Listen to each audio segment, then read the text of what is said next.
In 1995, St. Louis believed it had solved a problem that had haunted the city for years. Professional football was finally back. A massive domed stadium had just opened in downtown, modern, ambitious, and built with one clear purpose: to guarantee the NFL would never leave St. Louis again. City leaders called it an investment in the future. Taxpayers funded it with confidence. Fans filled the seats with hope. But barely 2 decades later, that promise collapsed. Despite renovations, negotiations, and millions of public dollars spent trying to keep pace with the rapidly changing world of professional sports, the team the stadium was built for walked away anyway. Today, the Dome at America's center still stands. It hosts events. It draws crowds. It remains structurally sound. And yet, it also serves as one of the most expensive cautionary tales in modern American sports history. So how did a stadium specifically designed to secure an NFL franchise ultimately fail to keep one? And what happens to a billion-dollar venue after its biggest tenant disappears? On January 4, 2016, the St. Louis Rams officially filed for relocation to Los Angeles. For many fans, the announcement felt sudden and devastating. But behind the scenes, the decision had been years in the making. Team owner Stan Kroenke submitted a 29-page relocation application arguing that St. Louis could no longer support an NFL franchise at the level required by the modern league. The statement shocked residents and ignited national debate. How could a city that had built an entire stadium for the team lose it anyway? To understand that, we need to go back nearly 3 decades earlier, before the Dome even existed. St. Louis' relationship with the NFL had already been fragile. In 1988, the St. Louis Cardinals football team relocated to Phoenix, leaving the city without professional football for the first time in decades. The loss was more than symbolic. Cities across America were increasingly using sports franchises as economic engines and cultural identity markers. Without an NFL team, St. Louis feared falling behind rival cities. Local leaders responded with an ambitious idea. If the NFL wouldn't come to St. Louis, the city would build a stadium so attractive that a team couldn't refuse. Public funding was approved in 1989 through municipal bonds. Construction began in 1992.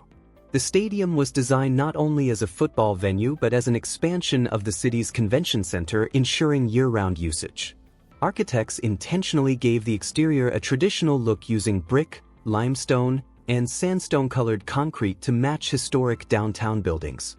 The design aimed to blend modern infrastructure with St. Louis' architectural identity. But there was one problem. The NFL still hadn't awarded the city a team. Expansion franchises instead went to Charlotte and Jacksonville. For a brief moment, it appeared St. Louis might end up with a brand new stadium and no football. Opportunity came in 1995 when Rams owner Georgia Frontier sought to relocate her struggling Los Angeles franchise. NFL owners initially rejected the proposal. Legal pressure followed. Eventually, the move was approved, but with a critical condition written into the lease agreement. The Dome had to remain among the top 25% of NFL stadiums throughout the duration of the contract. If it failed that requirement, the Rams could terminate the lease without penalty. At the time, the clause seemed harmless. In hindsight, it would determine the stadium's fate. The Rams debuted at the Dome in November 1995, defeating the Carolina Panthers in their first official game there. The stadium quickly became a centerpiece of downtown activity. Naming rights shifted over time. The Dome at America's center. Trans World Dome. Edward Jones Dome. Each change reflected evolving corporate sponsorships and financial realities. During the early 2000s, including the Rams' Super Bowl success, the stadium felt modern and competitive. But the NFL itself was changing faster than anyone expected. Across the league, new venues began redefining what a football stadium could be. Teams built massive entertainment districts, luxury suites, outdoor plazas, and immersive fan experiences. Revenue increasingly depended on premium seating and sponsorship integration. Compared to newer stadiums, the Dome began to feel outdated. Critics described the interior as cavernous and lacking atmosphere. Tailgating opportunities were limited due to its downtown location. Fan experience rankings steadily declined. By 2008, a Sports Illustrated survey ranked it the worst stadium in the NFL.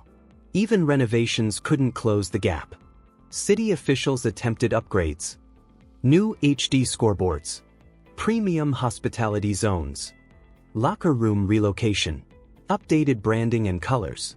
Improved turf system stored underground.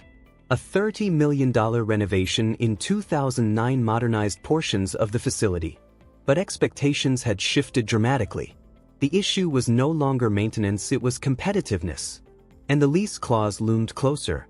Every 10 years, the stadium faced evaluation against other NFL venues. By 2012, it clearly failed to meet top-tier standards. The Rams now had leverage. Multiple proposals emerged. $48 million city-funded improvements. $124 million redesign with new suites. Shared investment negotiations. Each attempt collapsed. The Rams countered with a $700 million proposal essentially rebuilding the stadium. No funding agreement existed. Arbitration ruled that only a massive overhaul could satisfy lease requirements. Meanwhile, events elsewhere were already sealing St. Louis' fate. In 2014, reports revealed Kroenke had purchased 60 acres in Inglewood, California. The location would become SoFi Stadium, a privately funded sports and entertainment megacomplex.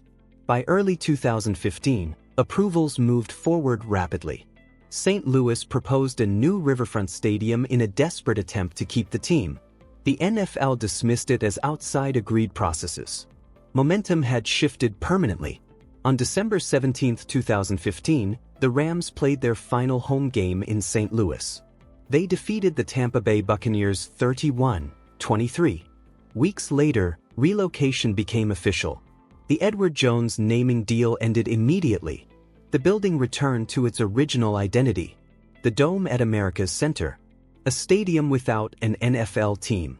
St. Louis filed a lawsuit accusing the NFL of violating relocation rules and misleading negotiations. After years of legal battles, courts forced disclosure of financial records. In 2021, the NFL agreed to pay $790 million to settle the case. One of the largest settlements in sports history. But it raised a new question. What happens to the stadium now? In 2020, football returned through the XFL's St. Louis Battlehawks. Fans embraced the team enthusiastically. Attendance exceeded expectations. By 2023, crowds surpassed 38,000, breaking league records. The response proved something undeniable. St. Louis still loved football. But minor leagues couldn't fully replace the NFL's economic impact. Today, the Dome faces an uncertain future. Proposals include $155 million modernization upgrades, hosting NCAA Final Fours, expanded convention usage, private redevelopment partnerships. Funding remains unresolved. Some officials support maintaining operations but resist new public spending. The stadium sits at a crossroads. Unlike abandoned stadiums elsewhere, the Dome is still active.